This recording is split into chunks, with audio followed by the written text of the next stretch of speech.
And Sangita is going to be here. She is here actually. Heather. Yes, I'm Hey, here. Hi, Sangita. Caryn. Thank you for depriving yourselves of sleep to be here. I would get you Yes, some coffee. I'm extremely happy to join you. I thought it was yesterday and I thought that I missed the presentation. Then David informed me that it's today only. So yeah, it's 11:40 p.m. now in Oh, India. that's not so bad. Yes, so 11:14 p.m. Sunday night, right? yeah. Okay, that's not too bad. Is that past your bedtime or No. I okay. go to bed late. Yeah, but I'm Okay. really happy to see you finally. Yes, it's good. It's good uh, to be here. I'm happy yeah. for grateful for the invitation. Okay, looking forward to hear your presentation. Okay. I'm hoping I have something to contribute. Of course. So, Caryn, I suppose we can start and hear Okay. all about your hobby and the excitement that you have to bring to everything.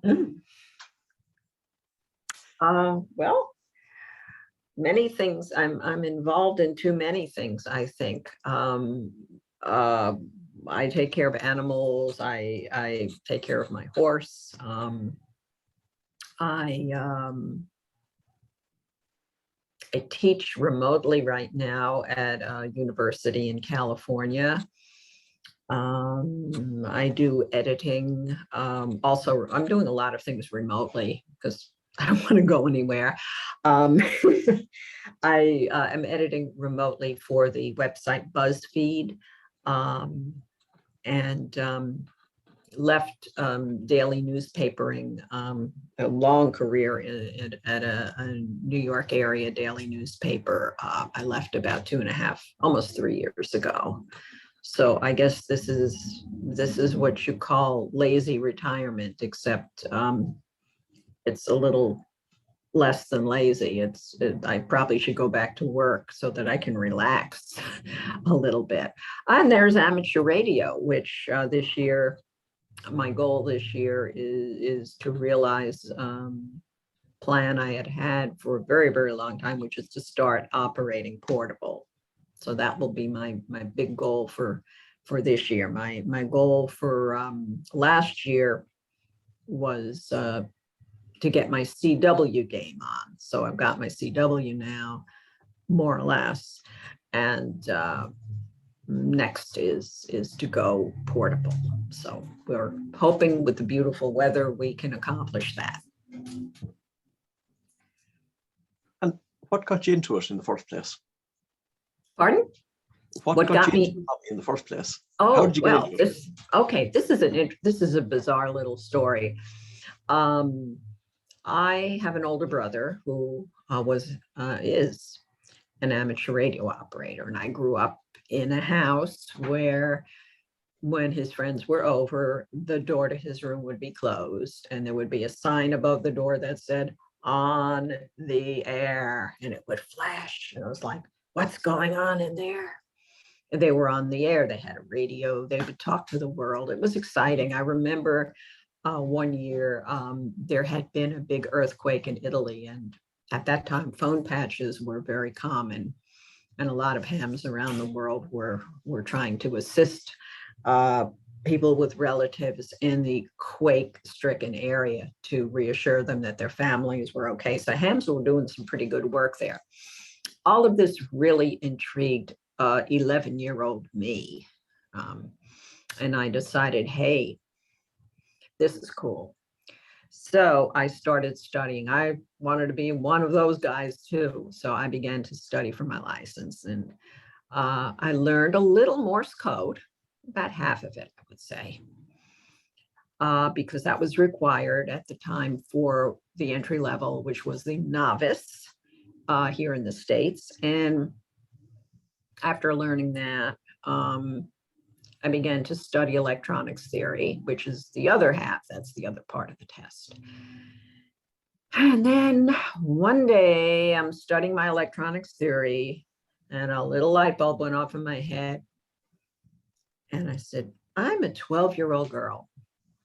Why am I studying electronics theory? Because back then, 12-year-old girls didn't sit around studying electronics theory. And I kind of liked horses too. And gee, maybe I should be with horses instead. So poof, forget ham radio for the time being. And I never went and never got my license. I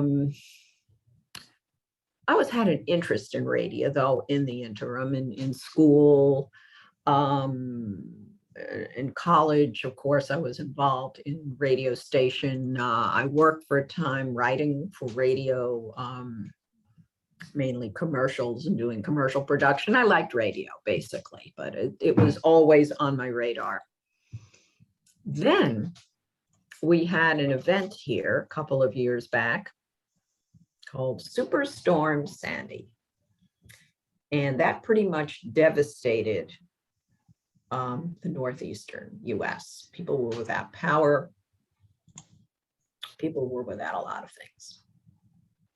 And amateur radio operators could get through, but nobody else could. There was no cell service. There was really nothing. And I started thinking about amateur radio again. At about the same time, my older brother, who had let his ham radio license lapse, as happens with a lot of people, he decided to get his back. And I thought, this is a good opportunity for me to pick up on where I left off when I was 12 years old. And I studied like a maniac, every spare moment. Got out my book and was studying and taking the practice test. And the big day came, and I went and I took my test and I became a technician. Because now there's no more code requirement and there's no more novice. So I took my technician, I qualified. All of a sudden I'm a ham. Got my little HT, walking around feeling very cool. Hey man, I'm a ham. But the guys in the club said, oh, this is great. Congratulations. Now we're going to make fun of you until you get your general. Oh, that's encouraging. Okay. So for the next 6 weeks, I studied for my general, because I don't mind if they make fun of me, but let them make fun of me as a general and not as a technician. So I studied for that. This was all in 2014, and got my general. So what would you call that? A dream deferred, I guess. Just picking up where I left off so many years earlier as a 12-year-old kid, wanting this and realizing, well, so much of it has changed in all the years in between. And then I said, one of these days when I get around to it, I'm going to go back and learn CW again, right? And every time I saw some of the guys in the club who knew CW, usually from the military,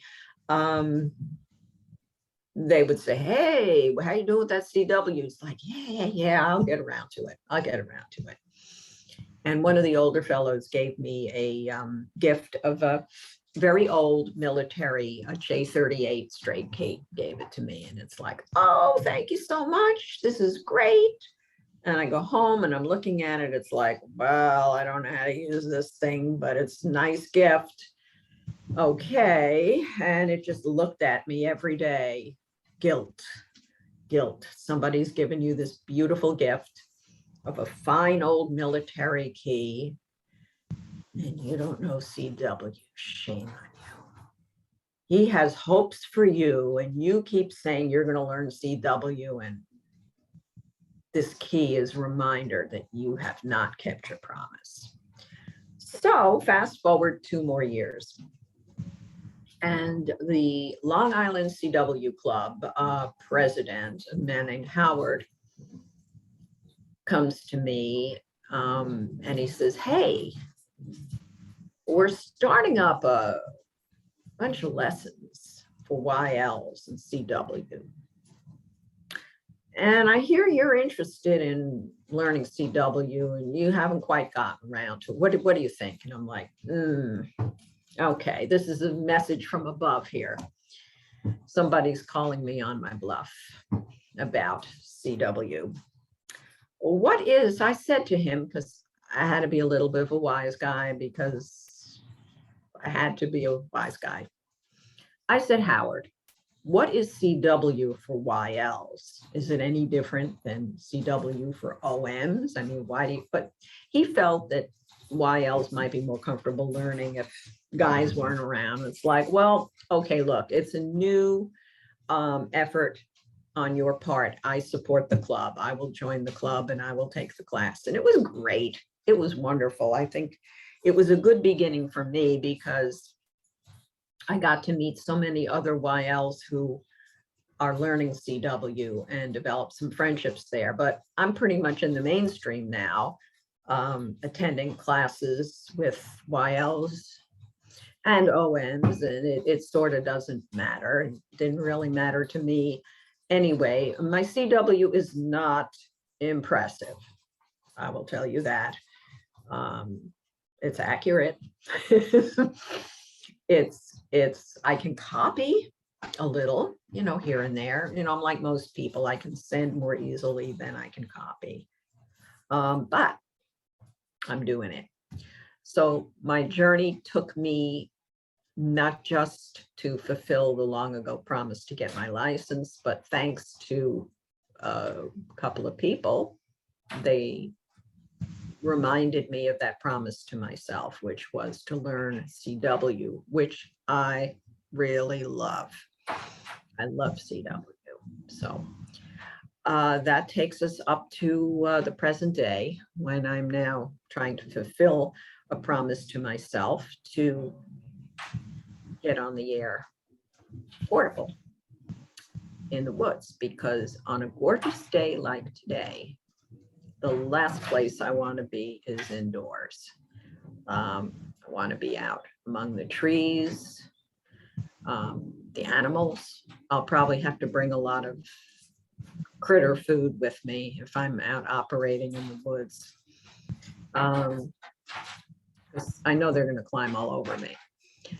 And that's the extent of my journey so far. It is not, I'm not a contester. I'm not someone who goes for awards. I do this because I'm a communicator and I love to connect with people. That's really the essence of amateur radio. One of the things, I mean, there are folks who get into it for the science as well, which fascinates me, but at heart, I'm a communicator. And what better way to communicate with people than amateur radio? It's always there. I hope you're all still awake. We are, absolutely. I'm just wondering, so what type of key do you actually use now, Caryn? Like fasting forward, what are you using now? I have a couple. I have I do have 2 straight keys. And in fact, the old J38 I use with a practice oscillator when I don't want to get on the air with it. I have a vibroplex, a nice vibroplex that I can use too. And I have a, you know, garden variety MFJ straight key also. And, you know, the idea is just to work on the rhythm. And more importantly for me, to work on the ear. It's fascinating to learn a new language and to really be able to comprehend it. I'm learning, I will probably always be learning CW. I don't ever want to say I know CW.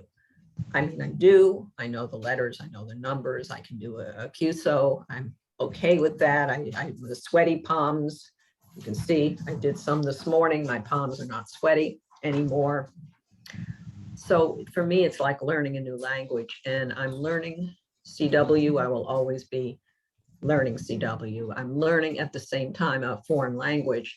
So I'm finding some interesting parallels between the learning of CW and the learning of Italian. The learning process is almost identical. However, I am no fool. I will not ever attempt accuso in Italian in CW. I think my brains would explode.